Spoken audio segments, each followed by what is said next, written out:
Doc, ¿qué factor el comunicado llorando y por cuáles razones? Bueno, no sé si me escuchan bien, igual voy a decirles y cualquier cosa después, si no les escribo. Pero, pues, dependiendo de la rehabilitación, digamos, ¿cuál factor sería más contraindicado? Sí, pues muchas veces yéndonos a uno de los límites, digamos, obviamente, si uno va a trabajar sobre implantes, el factor periodontal va a ser más relevante que el factor endodóntico. Primero, porque ya se perdió el diente. El segundo sería porque las rehabilitaciones sobre implantes que han sido, digamos, que vienen de una zona comprometida previamente, entonces ya nos da una limitación en el, en el, en nuestro pronóstico, digamos, que van a tener las restauraciones posteriormente. Entonces, yéndonos a un lado completamente, ese sería, digamos, el mayor, el mayor afectado. Pero si estamos como en el medio, entre si tenemos una lesión endodóntica incipiente contra si tenemos una lesión periodontal incipiente, entonces tendríamos que evaluar ciertas condiciones. Por ejemplo, es muy diferente las secuelas que nos vaya a dejar los tratamientos endodónticos. ¿En qué sentido digo esto? Digamos, en el que una endodoncia, digamos, puede provenir de un trauma único. Entonces, se golpea el diente, se hace una intrusión, se corta el paquete vascular nervioso y empieza con un problema de necrosis pulpar que hay que hacerle una endodoncia. Entonces, si uno tiene un pilar con 4 paredes remanentes en buen estado, esa rehabilitación va a tener muy buen pronóstico, mientras que si proviene de una caries que haya dejado un remanente estructural muy limitado, entonces probablemente vaya a darnos o que la altura del muñón sea muy corta o que más bien no haya ferril suficiente. Entonces eso nos va a dejar un diente con un pésimo pronóstico para cualquier rehabilitación que se vaya a hacer sobre eso, aunque sea corona, aunque sea prótesis parcial fija. Periodontalmente hemos visto que los tratamientos, digamos, bien manejados en periodontitis tienen un pronóstico excelente. Se pueden hacer rehabilitaciones completas sobre eso. Los dientes se manejan muy bien siempre que tengan un buen mantenimiento periodontal y que estén en mantenimiento, digamos, a largo plazo, porque en el momento en el que se descuidan, entonces empiezan a tener lesiones atrás periodontales. En un paciente que presenta una lesión apical de origen no periodontal y una periodontitis generalizada, ¿cuál sería el plan de tratamiento a seguir para la rehabilitación? Bueno, en un paciente que presenta una lesión apical, digamos, el tratamiento a seguir, yo no soy endodoncista, pero lo que sé es hacer el tratamiento endodóntico y esperar, digamos, un sanado apical. Entonces ahí hay diferentes signos entre los que se encuentran que la lesión no haya aumentado, que se vea radiográficamente signos, digamos, de disminución de los tamaños, que se vea que hay cicatrización y que no hay sintomatología. Entonces, hablando, digamos, en estos términos, una lesión de origen una lesión apical de origen no periodontal, entonces, pues en procedencia, digamos, lo que esperaríamos sería un sanado periodontal, un sanado periapical. Y en caso de una periodontitis generalizada, ¿cuál sería el plan de tratamiento a seguir? Y pues en periodontitis generalizada, definitivamente, el único tratamiento a seguir es un tratamiento periodontal, apoyándose un poquito con la parte de prosto, en el sentido de estabilización oclusal más que todo. Entonces, una de las secuelas de la periodontitis es que los dientes pierden, digamos, estabilidad. Probablemente cuando se hagan la terapia periodontal, campos abiertos, cualquier tipo de limpieza, digamos, que se tenga que hacer para el manejo y ya haya una estabilización adecuada, tanto periodontalmente como oclusalmente, ya ahí se puede empezar con el tratamiento prostodóntico. Antes uno puede hacer, digamos, terapias de urgencia, no sé, restablecimientos de coronas, cambios de coronas que estén mal adaptadas para que el periodoncista pueda tener, digamos, zonas limpias donde trabajar, pero más que todo la rehabilitación definitiva sería hasta el final, que haya una estabilización completa del paciente. ¿Y cuánto tiempo después es prudente, digamos, por ejemplo, no sé, colocarle una corona al paciente ya después, digamos, de que se le realizó la endodoncia y periodontalmente los profesionales intervinieron? Entonces, ¿cuándo, digamos, es prudente ya realizarle una corona o un puente, o lo que digamos la manera en la que se vaya a rehabilitar? O sea, si la endodoncia no dejó secuelas apicales, se puede hacer inmediatamente. Si la endodoncia tiene todavía signos de inflamación, no sé, que el diente muestra algún tipo de extrusión en relación a los otros dientes, o que la oclusión puede ser dolorosa, entonces hay que esperar a que los signos disminuyan. Pero, pero en general los problemas endodónticos no deberían afectar, digamos, más que si tiene un problema periapical. Si el problema es periodontal, uno no necesita hacer, o sea, el periodoncista es el que define, digamos, cuándo va a ser la opción adecuada, cuando él vea que ya no hay signos de avance de la enfermedad y que todos los signos, digamos, de la periodontitis han ido manteniéndose en salud Lo periodontal. que dice es que en la odontología mínimamente invasiva hay casos clínicos donde realizan una guía para hacer una perforación en una corona puente para realizar el tratamiento endodóntico a Sí. través de... ¿Qué tanto éxito llega a tener estos tratamientos donde perforan las coronas?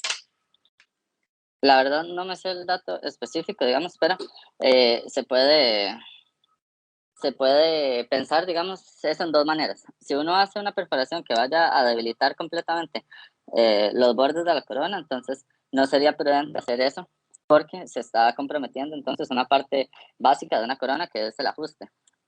O sea, si uno va a abrir la corona y va a deformarla, entonces ahí hay problemas. En caso de coronas de IMAX, digamos, en las que usted puede realizar modificaciones, sí, el cemento le da estabilidad a toda la corona, digamos que eh, podría ser una posibilidad, pero en casos, digamos, de coronas de circonio no creo que no sería, digamos, tan prudente. Otro aspecto que es muy importante es que cuando uno hace un agujero, digamos, a través de una corona, puede ser que la capa, y dependiendo de qué tipo de corona, la capa adhesiva tenga sufra. Entonces, lo ideal sería, obviamente, hacer la apertura, digamos, a través de la corona y después evaluar entonces la integridad que vaya a tener esa corona a través de, de diferentes signos. Estabilidad, que no se haya modificado la oclusión, eh, ya después es muy importante hacer un buen selle porque si no estarían comprometiendo el selle, o estarían comprometiendo esas microfiltraciones. Pero les puedo dar el dato del éxito que pueden tener. Probablemente sea muy alto, pero, pero de supervivencia de las coronas, pero probablemente no sea alto el dato del éxito como tal. Es con respecto a la pregunta anterior, entonces, Sí, definitivamente microfiltraciones sí hay definitivamente. y la siguiente pregunta también es de la que te hicimos de la tercera, ¿verdad? Que cuál es Sí. el protocolo de adhesión en esos casos y qué tipo de adhesivos y cementos se recomiendan en estos casos, por como usted mencionó, ¿verdad? De hacer la apertura y las microinfiltraciones, ¿cómo, digamos, se procede con eso? Ok, dependiendo de cada tipo de corona, entonces el protocolo va a ser así. Por ejemplo, si hay metal, eh, puedes buscar un adhesivo con DSMDP, algo que tenga algún efecto sobre el metal y después hay que grabar con ácido fluorhídrico el, la, la cerámica, que es el feldespato como tal. Entonces, habría que usar un poquito, bueno, hacer la apertura, ¿verdad? Llevar la cámara o llevar el sello, digamos, hasta cubrir el metal. Después usar ácido fluorhídrico para hacer un grabado sobre la cerámica feldespática. Posteriormente poner cualquier adhesivo, bueno, hacer un buen lavado para eliminar todo el barrillo cerámico. Y después secar bien, silanizar, silanizar por 5 minutos hasta que se evapore el vehículo. Posteriormente se pone algún adhesivo resinoso. No hay, digamos, uno que sea mejor que otro, solamente hacer un buen secado de la parte del vehículo, digamos, de la acetona o alcohol que sea del vehículo, y fotocurar. Posteriormente hacer una buena resina que se vea bien adaptada y un buen pulido. Y después revisar la oclusión. Ese sería el protocolo, digamos, para coronas metálicas. Para coronas no metálicas, lo ideal sería o de cerámica, lo ideal sería, pues prácticamente es el mismo protocolo, nada más que el uso del ácido fluorhídrico sería por 20 segundos en las coronas de tipo disilicato de litio. Y en las coronas de circonio, entonces no es necesario esta parte, solamente tratar de hacer la adhesión a partir de un adhesivo con 10 MDP y hacerle colocación de primer con tipo Z-prime o estas cosas. Y ya ahí se hace el sello. Dime. La siguiente pregunta dice: ¿cuál es el tratamiento más conservador cuando hay una destrucción masiva en el tejido dentario y un tratamiento endodóntico previo? ¿Una incrustación o una corona? Bueno, eso es una pregunta, digamos, que depende del remanente dental, digamos. O sea, uno sí, a veces, por no querer hacer coronas, obviamente la corona es poco conservadora, ¿verdad? Pero, pues, ¿qué sería más conservador? Hacer una incrustación que no tenga, digamos, las capacidades físicas adecuadas o irse de una vez a la corona. Digamos, a veces uno se pone a pensar que la incrustación siempre es la solución, pero puede ser que los tejidos, digamos, no, la selección del caso en especial no sea la adecuada. O que uno, por querer aguantar el máximo de esmalte, no se vaya un poquito más allá y entonces termina debilitando la incrustación. Esto pasa mucho cuando ustedes van a ver, digamos, que hay dientes con desgastes excesivos por parafunción, no sé, por bruxismos, por erosiones dentales, por factores, o sea, por algo multifactorial. Pero entonces tiene, digamos, remanentes dentales o cúspides que están sin protección. Entonces uno llega y le hace, digamos, el tipo de preparación para una incrustación y cuando se da cuenta, digamos, en la oclusión puede ser que quede muy debilitada esa zona. Entonces, en ese caso sería más importante hacer un tipo de restauración, digamos, que cubra todos los posibles escenarios futuros que nos vayan a dar el fracaso, pero tal vez sí no llegando hasta la incrustación. En este momento las incrustaciones, digamos que uno ha sido muy osado en la selección de los casos. Uno normalmente pone incrustación, digamos, donde antes siempre fueron coronas.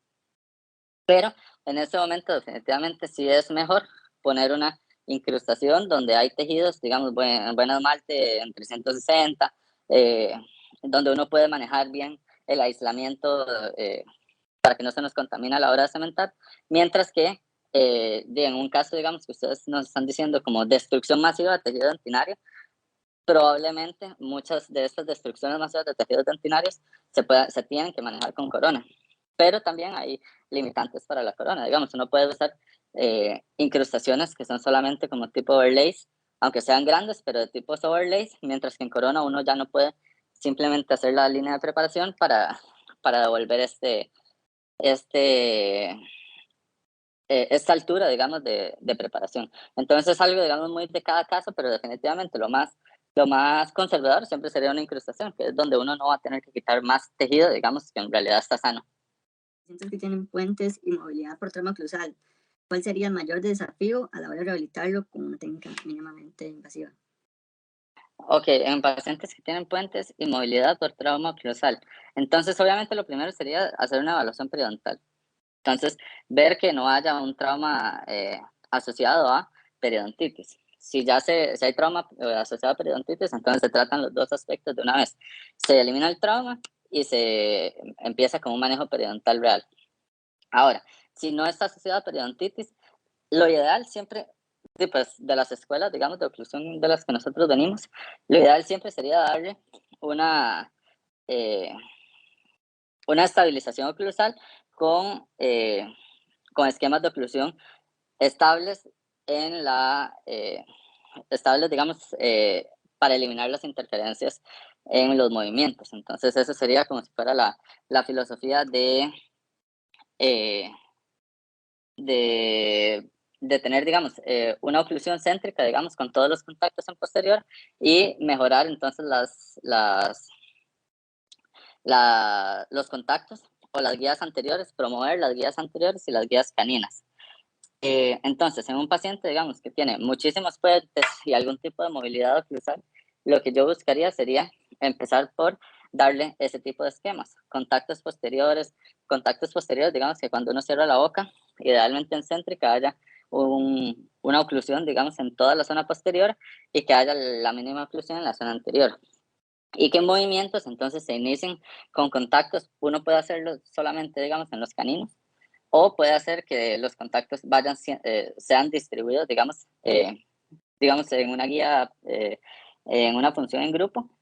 Entonces se le da contacto en los premolares levemente y posteriormente ya al final del movimiento solamente en los caninos. Pero esa sería la forma más fácil de hacer un manejo, digamos, de estabilización. Entonces, por ejemplo, tenemos un caso en el que sería, tiene puentes de 7-4 y 7-4 y está viéndose, digamos, que estos puentes, digamos, empiezan a tener un poquito de movilidad. Entonces, lo que probablemente uno pueda ver es hacerle el manejo o hacerle, digamos, la manipulación, y entonces uno identifica que hay contactos en esos puentes en movimientos laterales funcionales como los no funcionales. Entonces, en balance o en función. Entonces, lo ideal sería eliminar esos movimientos o esas interferencias que pueden haber en balance y en función, y generarles, entonces, digamos, pensando en mínimamente invasivo, con 2 resinas en los caninos, ya eso les genera una guía canina muchísimo más larga o muchísimo más pronunciada que va a proteger entonces esos puentes. Esa sería una opción. Otra opción, la más mínimamente invasiva, hacerles una placa, digamos, que tenga programación, una placa con programación de lateralidades bien hechas. O sea, una placa muy relajante que tengan que usar durante el día y la noche. Esa sería una opción, hasta que haya estabilidad o hasta que se pueda hacer carillas palatinas, digamos, puede ser en disilicato en los caninos para mejorar entonces esas guías. Eso sería realmente lo más mínimamente invasivo que me puedo pensar. En una premolar que tiene pérdida horizontal moderada, una lesión apical, pérdida de tejido dentario en las paredes, mesial, distal, palatina, ¿qué opciones de tratamiento tiene esa pieza dental? Bueno, en un premolar que tiene pérdida horizontal moderada. Entonces ahí lo que vemos es que pues estaría, digamos, en relación corona de hueso remanente, sería, digamos, de un 1-1. Una lesión apical, eso, la opción de tratamiento inicial, digamos, teniendo desde la más urgencia hasta la zona, digamos, ya de restaurativa, podemos visualizar un plan de tratamiento que sería empezar por endodoncia, periodoncia, ¿verdad? Para disminuir las partes activas de los problemas infecciosos. Ya después de tener, digamos, tal vez para la endodoncia, si hay pérdida de tejido dentario en las paredes mesial, distal, palatina, todo eso, entonces para poder hacer una endodoncia tendríamos que restaurar esas paredes, tal vez hacer unas paredes que lo único que nos den por el momento sea para aislar y para poder hacer la endodoncia bien. Y ya después, entonces evaluaríamos si ese remanente dental es válido. O sea, ¿en qué sentido? Si esa pérdida de paredes nos dejan por lo menos un 1.5 milímetros de tejido sano desde el margen de la encía hasta el inicio de la restauración. A partir de ahí, entonces evaluaríamos las otras opciones. Habría que ver si la pérdida dental nos da para no tener que poner un complementador intracoronal, que puede ser tanto un poste de fibra de vidrio o puede ser, digamos, un núcleo colado de oro tipo 4, en el cual nos vaya a ayudar entonces eh, con, con la resistencia y la retención que va a tener más bien la siguiente restauración. Pero idealmente, si no hay un complementador, lo ideal sería mantener entonces la endodoncia, mantener el tejido coronal intacto, sano, al máximo posible. Y si es un premolar, entonces habría que ver que tanta pérdida coronal nos va a dar muy poco diente en el cual restaurar, entonces probablemente haya que manejarlo con un tipo de restauración grande. Y si este tipo de restauración grande no contempla entonces los mínimos posibles que tiene que tener, digamos, de tejido para hacer una incrustación, entonces tendríamos que pasar a coronas parciales, tendríamos que pasar a coronas completas, idealmente con técnicas adhesivas que definitivamente son un poquito más conservadoras a la hora de la adhesión. Tal vez depende de qué tipo de puente. Si es un puente adhesivo, digamos, a veces en casos de pacientes con labio paladar hendido, entonces son la mejor opción. La literatura nos dice que pueden llegar a tener hasta mayor éxito que un puente normal, digamos. En general, las que ellos hablan, digamos, son tipo cantilever con un solo pilar, o sea, un puente de solo 2 unidades. ¿Qué otras opciones? Para un puente está escrito en la literatura que se pueden usar puentes de fibra de vidrio, digamos, pero estaba viendo un día de estas zonas que las hacen hasta con incrustación, pero realmente no conozco muy bien, entonces para casos en posterior probablemente habría que manejar muy bien la oclusión, pero como provisionales sí sería una muy buena opción si uno pudiera hacer un provisional, digamos, en el que no hay daño a los dientes vecinos y durante el tiempo en el que se puede, digamos, hacer la integración de los implantes. Previo a eso, entonces una opción a base de fibra de vidrio sería una buena opción. Pero en anterior, lo que hay que pensar también es que las fuerzas oclusales son muy destructivas, digamos, para este tipo de restauraciones, entonces habría que hacer un análisis muy bien de los movimientos, y si los movimientos los aguantan, entonces ahí sí se podría considerar como una opción. El uso de endopostes es muy poco en la actualidad, ¿verdad? Y en pacientes con destrucción masiva de tejido dentario, que requieren de una corona y recomiendan los endopostes que realizan con fibra de vidrio. Sí. Entonces, el uso de endopostes, ya ahí nos metemos en un punto, digamos, en el que, ¿cuándo se usa esto? Cuando hay una destrucción muy grande de los tejidos. Entonces, normalmente uno lo que trata de trabajar es lo mínimo porque ya son coronas, digamos, que están muy debilitadas, pero pues están reportados, tienen altos niveles de éxito, mientras que se mantengan las condiciones adecuadas. ¿Qué quiere decir?